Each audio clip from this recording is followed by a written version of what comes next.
नमस्कार मित्रांनो, सर्वजण कसे आहात?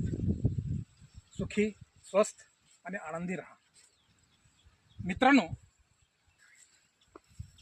संत तुकाराम महाराजांनी म्हटलं आहे की वृक्षवल्ली आम्हा सोये रे वनचरे.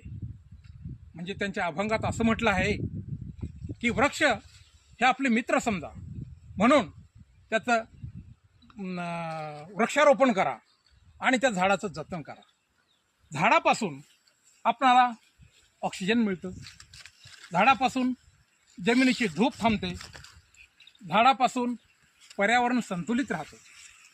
म्हणून ह्यासोबतच झाडापासून आपल्याला इमारती लाकूड मिळतो, डिंक मिळतो, कागद मिळतो. किती उदाहरणं सांगू तुम्हाला.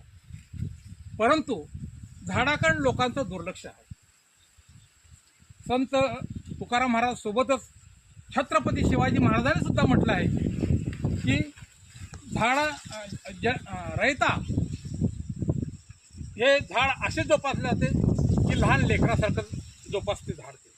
त्या झाडाची वृक्षतोड करतात तर त्यांना अतिशय दुःख होतं. त्यामुळं त्यांनी झाडे लावले तरी वृक्षतोड झाल्यामुळं ते दुःखात जातात.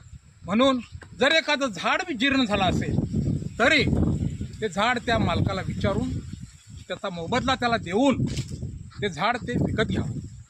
असं विनाकारण वृक्षतोड करू नये.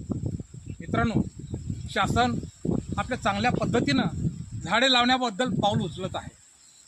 आपण एक भारतीय या नात्यानं आपलं सुद्धा योगदान इथं देणं आवश्यक आहे. म्हणून मित्रांनो, प्रत्येकानं झाड लावलं पाहिजे, झाड जगवलं पाहिजे. आपण एक लेकरासारखं ते झाड जोपासलं पाहिजे. कारण जसं लेकराला आपली दुखापत झाली तर आपण किती दुःखी होतो, तसं जर झाडाला जर कोणी असं दुखापत केली तर ते किती वाईट वाटतं. ज्याने झाड लावले त्यांना किती दुःख होतं. म्हणून मित्रांनो, प्रत्येकाने आपल्या शेतामध्ये धुऱ्यावरती झाडे लावावे आणि गावोगाव प्रत्येकाने वृक्षारोपण करावं, जेणेकरून ऑक्सिजन चांगल्या पद्धतीने मिळू शकेल. झाडापासून आपल्याला शेतामध्ये सावलीसुद्धा मिळते. किती महत्त्वाची उदाहरणं आहेत मित्रांनो. परंतु आपण झाडाकडं दुर्लक्षित करतो, हे चुकीचं आहे. तेव्हा मित्रांनो, झाड हे अत्यंत आवश्यक अशी वस्तू आहे.